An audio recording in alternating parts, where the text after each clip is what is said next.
My name is Ethan Parker, and I'm 29 years old. 3 weeks before my college tuition was due, my parents called me into the living room and told me something that completely changed the direction of my life. We gave your college fund to your sister. Just like that. 14 years of saving, gone in one sentence. No apology, no discussion, just a decision that had already been made. I remember standing there in the doorway, looking at my parents sitting on the couch like they were discussing the weather, instead of the future I had spent my entire childhood working toward. My sister Lily sat beside them with her arms folded, avoiding my eyes. At the time, I thought that moment was the worst betrayal I would ever experience. But I had no idea that 10 years later the truth about that money would come out. And when it did, my parents would wish they had never made that decision. Before I tell you what happened, take a moment to like and subscribe if stories like this resonate with you. And let me know in the comments where you're watching from and what time it is there right now. Now let me take you back to the day everything changed. I grew up in a small town in Ohio, the kind of town where everyone knows your parents, your teachers remember you long after graduation, and most kids expect to stay close to home. But I had always dreamed bigger. Ever since I was 12 years old, I wanted to become an engineer. I loved building things, fixing things, understanding how machines worked. While other kids played video games after school, I spent hours in the garage taking apart old radios and broken appliances just to see what was inside. My dad used to watch me with a mixture of pride and confusion. "Where did you get this from?" he would ask. My mom always answered the same way. "Not from our side of the family." She meant it as a joke, but there was always something slightly dismissive in her voice, because in our house there was one person who mattered more than anyone else. My younger sister, Lily. Lily was 2 years younger than me, and from the moment she was born, the world revolved around her. She was beautiful. She was charming. She was the kind of person who could smile at someone and instantly get whatever she wanted. Teachers loved her. Neighbors adored her. And my parents treated her like she hung the moon. Meanwhile, I was the quiet one, the responsible one, the one who got good grades, stayed out of trouble, and didn't ask for much. And for most of my childhood, I believed that if I just kept working hard enough, eventually my parents would notice. Eventually, they would be proud of me too. When I was 15, my dad opened a savings account for college. He called it the Education Fund. Every month, he and my mom would deposit money into it. Birthdays, holidays, tax returns, part of it always went into that account. My dad showed me the statement once. "By the time you graduate," he said, "this should cover most of your tuition." I remember the feeling that washed over me in that moment. Relief. Gratitude. Hope. Because college was expensive, and I knew my parents weren't wealthy. But knowing that money was there meant that if I kept my grades high enough, if I got accepted somewhere good, my future would actually be possible. So I worked harder than ever. I stayed up late studying. I joined the robotics club. I volunteered for extra science competitions. By my senior year, I had a near-perfect GPA. And when the acceptance letter from the University of Michigan arrived, I thought it was the happiest day of my life. I ran into the kitchen holding the envelope. "Mom, Dad, I got in." My mom smiled politely. "That's nice, honey." My dad nodded. "Good job." Then Lily walked in.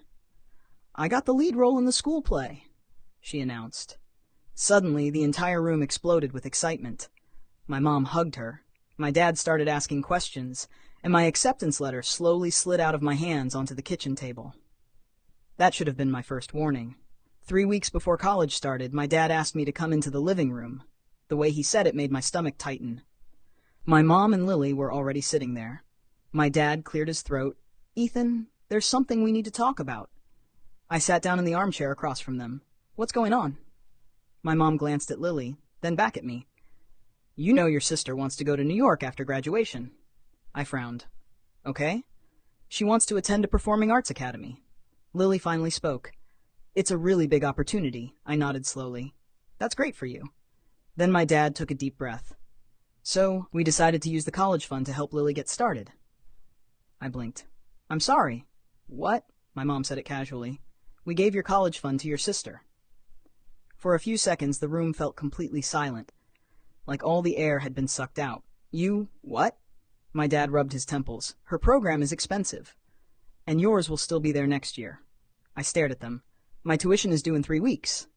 Well, my mom said, you can take out loans. I laughed. Not because it was funny, because I honestly thought they were joking. You're serious? Lily shifted in her seat. You're being dramatic. Dramatic? I repeated. That was my college fund.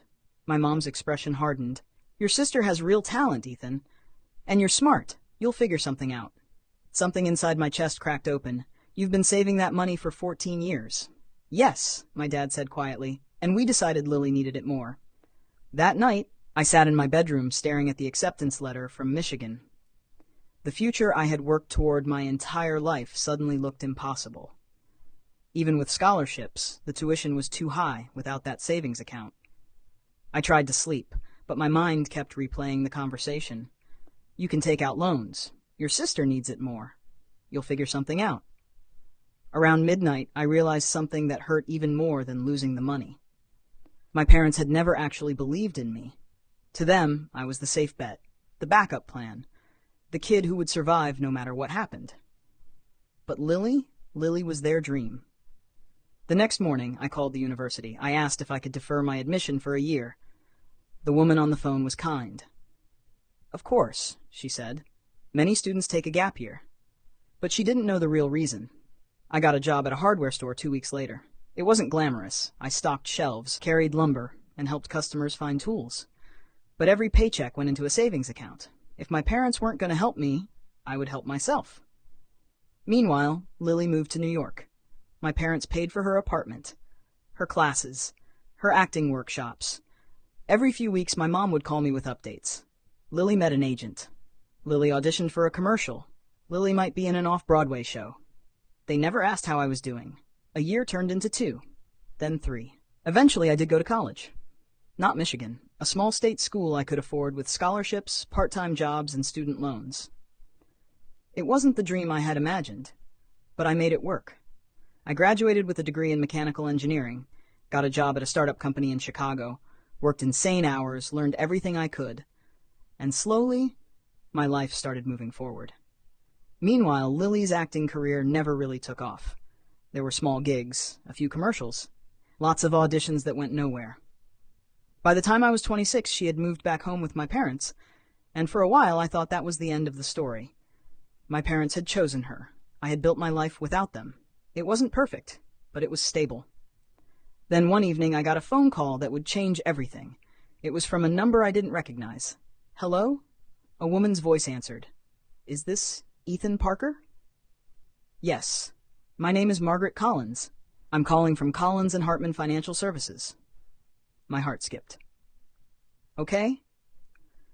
There's a matter regarding an old investment account that was opened in your name. I frowned. I don't have an investment account. She paused. You might want to sit down. Because what she told me next would expose a secret my parents had been hiding for over a decade, and when the truth finally came out, nothing in our family would ever be the same again. When Margaret Collins told me to sit down, I laughed nervously. I'm already sitting, I said, but something in her voice made my chest tighten. This call concerns an investment account that was opened in your name 14 years ago, she continued. I believe it was created by your grandfather, Samuel Parker. I frowned. My grandfather? Yes. That account was intended to fund your college education. For a moment, I didn't understand what she was saying. My parents already had a college fund for me, I said slowly. Another pause. No, she said carefully. Your parents did not create this account. My heart started beating faster. Your grandfather opened it the year you turned 14. That account has been under legal management since his passing. I swallowed. How much money are we talking about? Her answer made the room spin. Approximately $240,000. Silence filled my apartment. $240,000. I gripped the edge of my desk. That can't be right. It is, she said gently. But there's an issue. Of course there was. There have been multiple withdrawal attempts over the past several years. A cold feeling spread through my chest. Withdrawal attempts? Yes. From individuals claiming to be your legal guardians. My stomach dropped. My parents? Yes. But the account required your direct authorization once you turned 18. So those requests were denied. For a moment I couldn't breathe, because suddenly everything made sense. The college fund, the sudden decision, the story about giving it to Lily. They had never planned to give me that money. They had tried to take my grandfather's money instead, and when they couldn't, they lied. "Why are you calling me now?" I asked quietly. "Because the account has matured," she explained, "and the funds are ready to be transferred to you." I stared at the wall. 10 years. 10 years of struggling through school, working nights, taking loans, living on ramen and instant coffee, all while the money meant for my education had been sitting untouched, waiting. For me? Yes. The word barely came out of my mouth. "Yes," she said. "It has always belonged to you." After the call ended, I sat there for almost an hour, just thinking, not angry, not yet, just stunned. My parents had let me believe they sacrificed my future for Lily. But the truth was worse. They had tried to steal my grandfather's gift, and when they couldn't, they punished me anyway. The next day, I signed the paperwork. 2 weeks later, the money was transferred into my account. Seeing that number on the screen felt surreal. Not because I suddenly felt rich, but because it represented something deeper. My grandfather had believed in me, even if my parents hadn't. A month later, I got another phone call. This one was from my mother, which was strange because we barely spoke anymore. "Ethan," she said. Her voice sounded unusually warm. "How have you been?" "I'm fine. We were thinking maybe you should come visit this weekend." I raised an eyebrow. "Why?"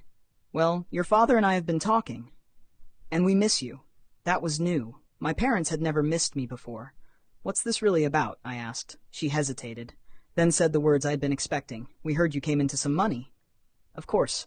News traveled fast in small towns, especially when a financial firm contacted your family for old documentation.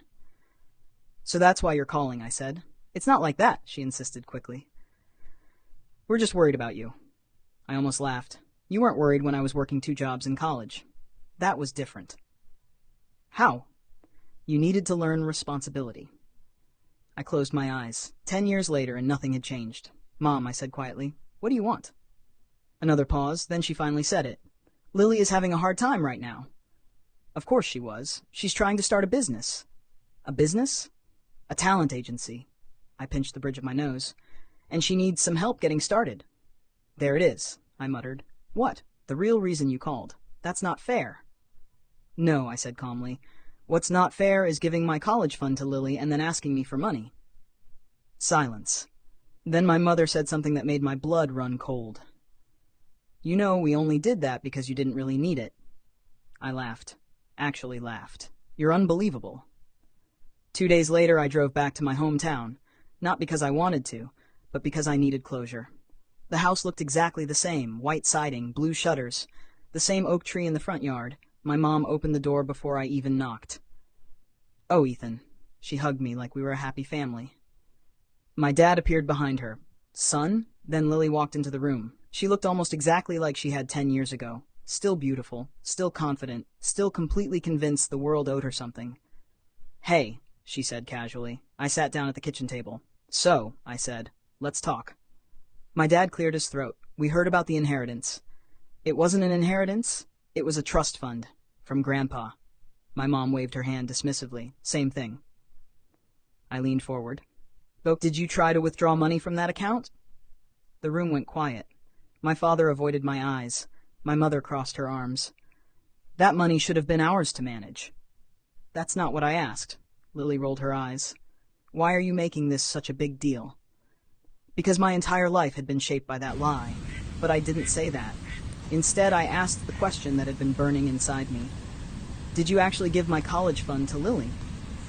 My parents exchanged a glance. Then my mother sighed dramatically.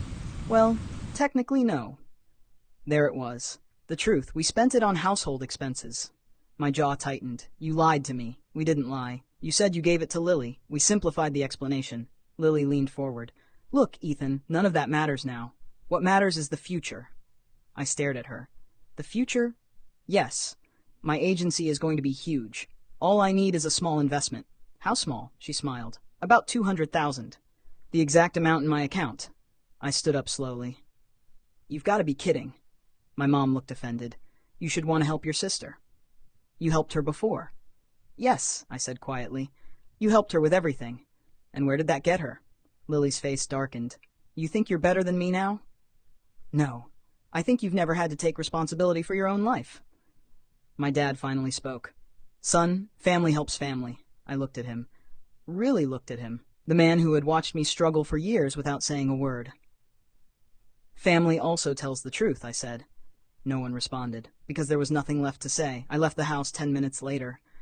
My mom followed me onto the porch. Ethan, wait. I turned around. What?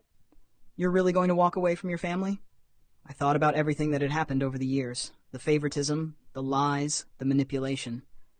No, I said calmly. You walked away from me a long time ago. Then I got in my car and drove away. 6 months later, my life looked very different. I used part of the money to pay off my student loans. Another portion went toward a down payment on a house in Chicago. The rest I invested carefully, not in risky businesses, not in dreams built on entitlement, but in things that actually grew. One evening I got a message from an old family friend. Did you hear about Lily? Apparently her talent agency had collapsed before it even launched. She had borrowed money from several relatives, spent it on marketing and office space, and when the clients never came, everything fell apart. My parents had to refinance their house to cover some of the debts. For the first time in my life, they were facing the consequences of their choices. I didn't feel happy about it, but I didn't feel guilty either. Because sometimes karma isn't revenge. Sometimes it's just reality catching up. A year later, I returned to my hometown for my grandfather's memorial. It was a small gathering at the cemetery, just a few relatives. My Aunt Patricia approached me afterward. I'm glad you came, she said. Your grandfather would have been proud of you. I smiled. I wish he could have seen it. She hesitated. Did you know he always believed in you the most? No, I admitted. He used to say you were the only one in the family who understood hard work. I felt something tighten in my chest, because for years I had believed no one saw me, but someone had. Before leaving town, I drove past my parents' house one last time. The oak tree was still there, the blue shutters, the same front porch, but it didn't feel like home anymore. And for the first time in my life, that didn't make me sad, because I had built my own life, my own future. Without their approval, without their money, without their lies. And that was worth more than any college fund. If you're watching this and you've ever felt like the forgotten child in your family, the one who had to work twice as hard just to be seen, I want you to remember something. Being overlooked doesn't mean you're worthless. Sometimes it just means the people around you were too blind to recognize your value. But one day the truth has a way of coming out. And when it does, you get to decide what happens next. Thank you for staying with me until the end of this story. And remember, your future doesn't belong to the people who doubted you. It belongs to you.